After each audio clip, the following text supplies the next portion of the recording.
కాశీ విశ్వనాథ్ కాశీఖండం 8వ అధ్యాయం శివశర్మ పరలోక యాత్రలో భాగంగా గుహ్యలోకం. కాశీఖండం 8వ అధ్యాయంలో శివశర్మ దివ్య దేహము వద్దకు విష్ణుదూతలు వైకుంఠం నుంచి పుణ్యశీలుడు సుశీలుడు వచ్చి ఆయన యొక్క దివ్య ఆత్మను ఒక దివ్య భవ్యమైన విమానంలో ఎక్కించుకొని పిశాచ లోకానికి తీసుకుని వెళ్ళారు. ఆ తర్వాత గుహ్యలోకానికి తీసుకుని వెళ్ళారు. ఈ గుహ్యలోకం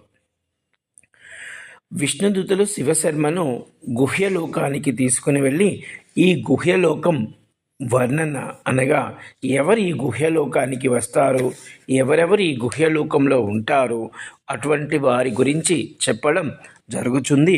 అంటే గుహ్యలోక విశిష్టత చెప్పడం జరుగుతుంది.